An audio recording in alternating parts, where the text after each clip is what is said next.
A kú dédé àsìkò yìí o, a kú kó lè dá, a ti kú oṣù tuntun, yóò tù wá lára láṣẹ Lédùà.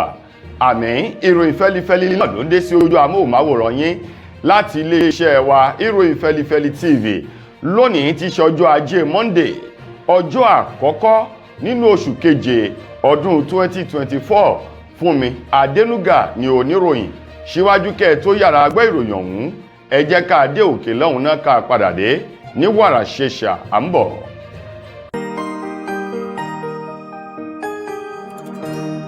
Ìròyìn Fẹ́lifẹ́li TV, àjààbálẹ̀ làwọn ìròyìn ti wà, máa wò lóòrèkóòrè.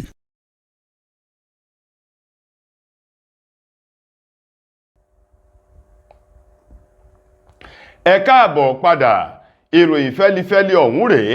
lẹ́kùnrẹ́rẹ́. Ọmọ ilé-ìgbìmọ̀ aṣòfin àgbà tẹ́lẹ̀ kan rí eléyìí tó wà láti ìpínlẹ̀ Kaduna, ọ̀gbẹ́ni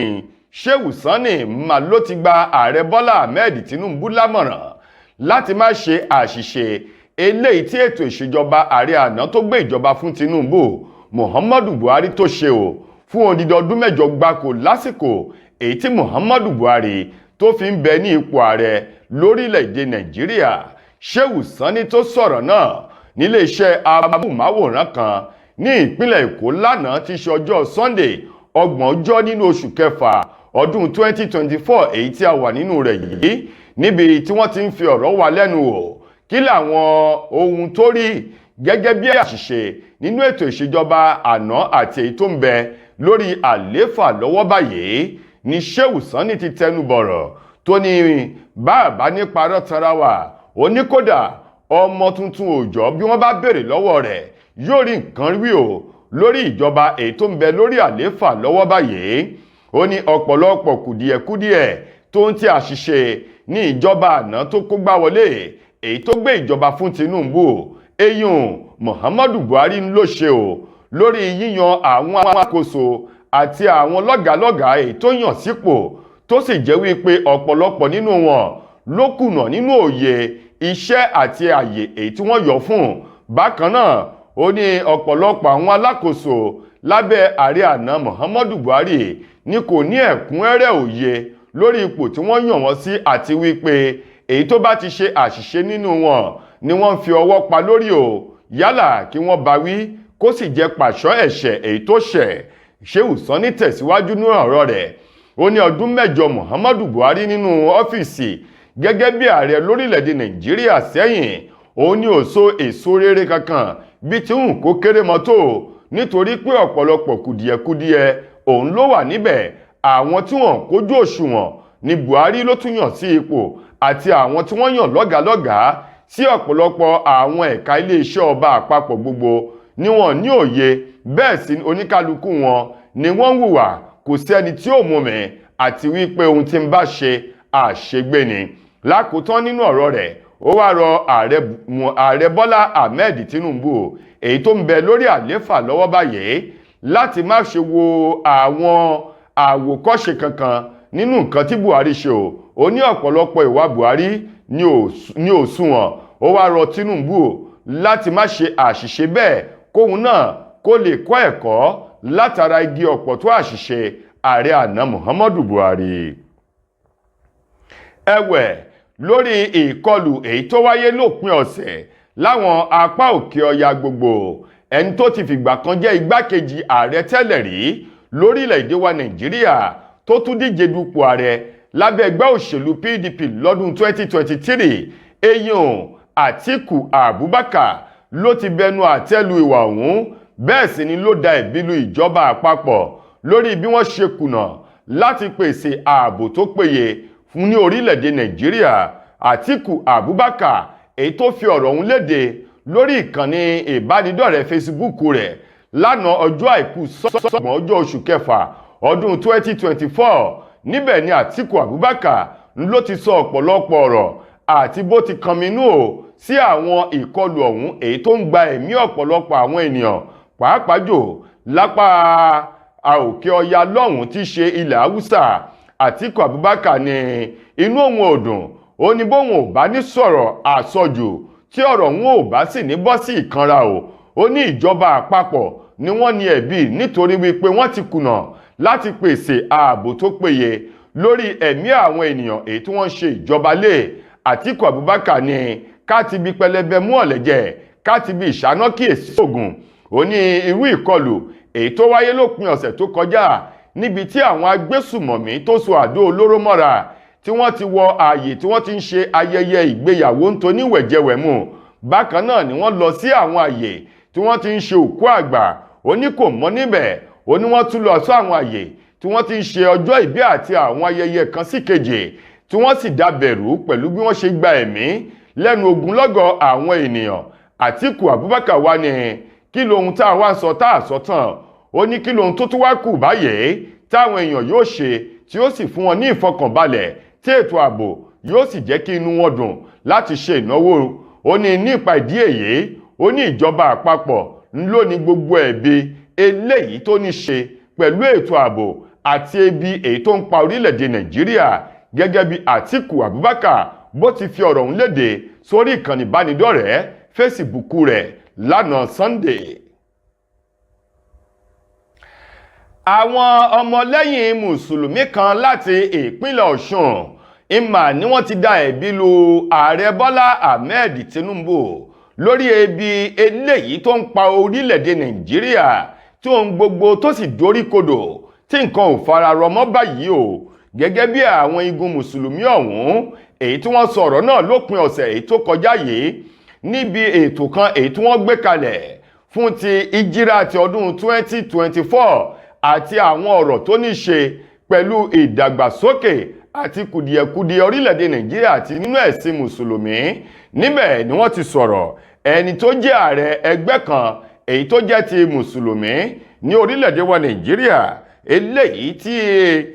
Sheikh Mustapha Ajíṣafẹ́ tó ń léwájú àwọn ẹgbẹ́ náà èyí tí wọ́n pè ní Muslim Community eléyìí tí ìpàdé náà wáyé ní iléeṣẹ́ wọn èyí tó wà nílùú Òṣogbo ní ìpínlẹ̀ Ọ̀ṣun ni ó ti sọ̀rọ̀ jáde wípé kò sí atótónu kankan. Ó ní ọ̀rọ̀ tó ń bẹ nílẹ̀ yìí ohun tí ò le tí ò sì wá ọ̀bẹ ni ó ní gbogbo wa láti mọ̀ wípé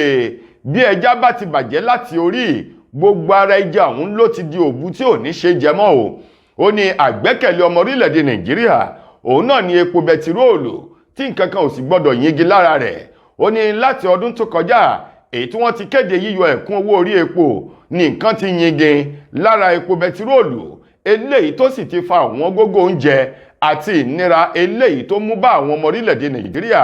Ní báyìí àwọn ẹgbẹ́ mùsùlùmí ọ̀hún láti ìpínlẹ̀ Ọ̀ṣun ni wọ́n da ẹ̀bi lóru Bọ́lá Ahmed Tinubu àti àwọn gómìnà 36 tó gbé igun mẹ́rin orílẹ̀-èdè Nàìjíríà dúró tó fi mọ́ olúlu orílẹ̀-èdè wa Nàìjíríà wípé wọ́n kùnà láti ṣohun tó tọ́ àtohun tó yẹ. Bẹ́ẹ̀ sì ni Sheikh Ajíṣafẹ́ ni àwọn gómìnà 36 ọ̀hún àti ààrẹ Tinubu ní wọ́n ṣohun tó tọ́ lásìkò láti lè wá ọ̀nà àbáyọ sí ìṣòro àìríjẹ àìrímu ebi tó ń pa ogunlọ́gọ̀ àwọn ọmọ Nàìjíríà. Ó ní bẹ́ẹ̀ sì ni wọ́n ní ìbẹ̀rù Ọlọ́run bí ti ń wù kó kéré mọ́tò. Ó ní bí wọ́n bá ní ìbẹ̀rù Ọlọ́run tí wọ́n sì ní ìpayà wípé ohun gbogbo yóò bá yé lọ kò sóhun tá a mú wá, bẹ́ẹ̀ sì ni kò sóhun kankan tá a mú rí ọ̀run lọ́jọ́ ikú bá dé. Ó ní gbogbo wọn ni wọn yóò ṣe dáadáa ó ní ṣùgbọ́n ìbẹ̀rù Ọlọ́run ó ti sọnù lóòkun àyà wọn. Lákòótán nínú ọ̀rọ̀ Sheikh Ajíṣafẹ́ ó rọ ààrẹ Tinubu àti àwọn gómìnà tó fi mọ́ gbogbo àwọn tí ọ̀rọ̀ kàn láti wá ọ̀nà àbáyọ sí ebi tó ń pa ilẹ̀ yìí, bẹ́ẹ̀ sì ni kí ìwà ọ̀daràn kó lè dínkù láwùjọ wa. Ẹ̀yin ará,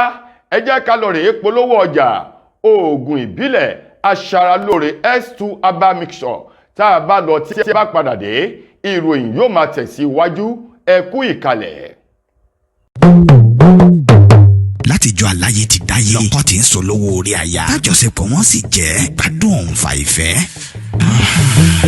tẹ́rẹ̀ ìgbádùn ìgbádùn lọ́kọláya bá ti ń bọ́ ságídé kásáyàn ò fàǹfẹ́ láàrin wọn dò ní yọ̀bẹ̀kẹ́ tọkọ ò lè gòkè lọ́wọ́ déere tọkọ wa ń ṣe súkẹ́súkẹ́ lórí àyà Orísun ló yẹ ká padà sí ká tọ́jú ara wa pẹ̀lú S2 Aba Bitters kátẹ̀kan lẹ̀ gbọ̀ngbọ̀ngbọ̀n ká kó lẹ́gbẹ́ àwọn tí ń bẹ̀bẹ̀ fàyà lórí ibùsùn S2 Aba Bitters 100% Aba tí ò lọ́tí kankan nínú pẹ̀lú oúnjẹ NAFDAC S2 Aba Bitters ilé-iṣẹ́ S2 Ultimate Holistic Spiritual Aba Remedy International Limited ló ṣe 002 Park Street First Avance Junction Ọ̀lẹ́yọ̀ Ìbàdàn Ọ̀yọ́ State ó wà lọ́pọ̀ yanturu ní 1825 Olúyọ̀lé Shopping Complex New Garage Ìbàdàn ẹ ti lè rí rà ní Lasorat Royal Plaza Asunlẹ̀ Junction off Akala Express Ìbàdàn Ọ̀yọ́ State fún ẹ̀kúnrẹ́rẹ́ àlàyé síwájú sí tàbí tẹ̀yin gan bá fẹ́ jẹ́ alágbàtà fún wa ẹ pè tàbí ká WhatsApp wa lórí +234 704 079 0153 tàbí ká kàn sí +234 806 400 0204 bákan náà ni ẹ lè kàn sí abroad line wa lórí +353 894 982 845 ẹ mọ́ gbàgbé wípé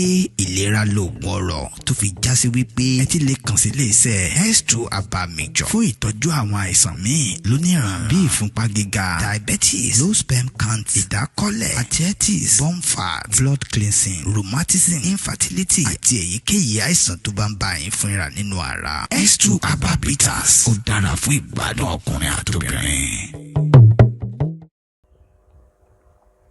ẹ káàbọ̀ padà mo lérò wípé ẹ ti gbọ́ ìpolówó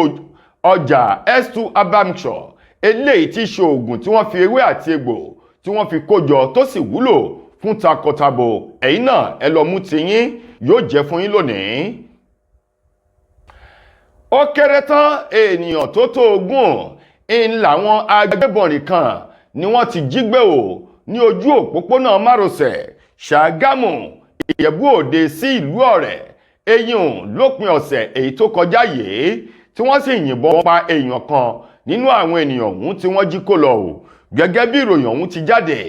látẹnu ọlọ́pàá kan èyí tó ní kí wọ́n fi orúkọ bòun láṣìírí o àti ọ̀kan nínú àwọn olùgbé agbègbè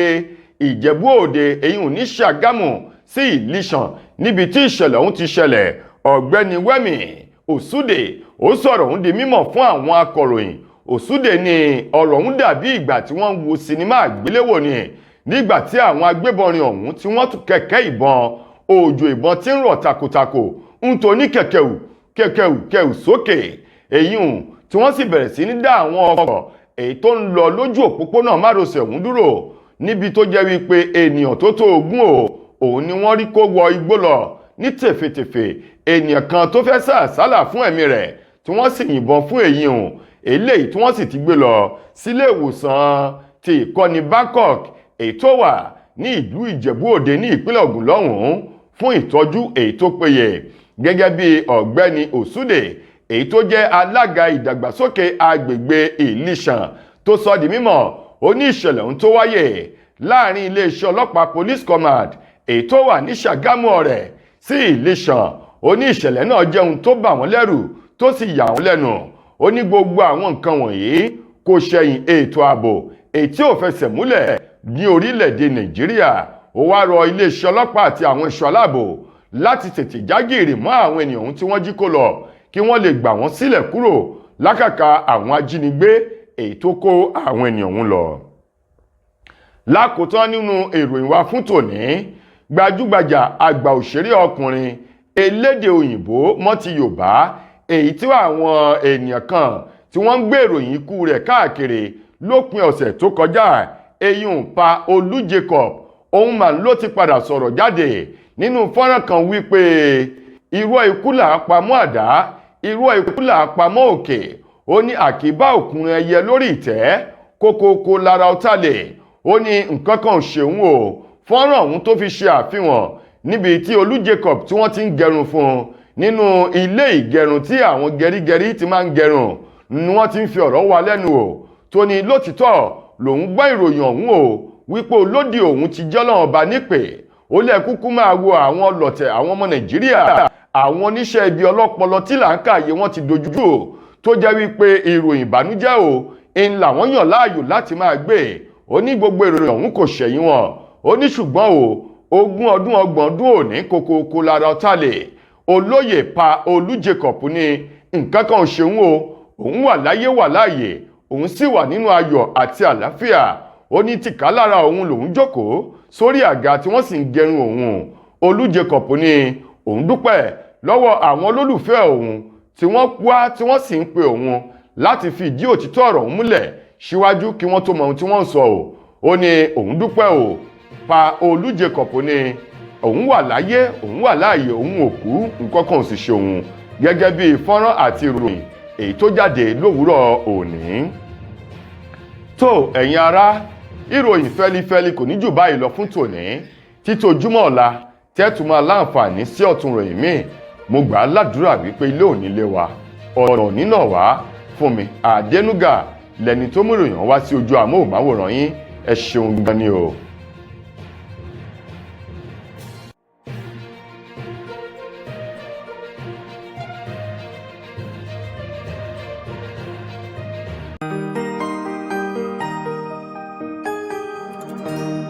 Ìròyìn Fẹ́lifẹ́li TV àjààbálẹ̀ làwọn ìròyìn ti wà. Máa wò lóòrèkóòrè.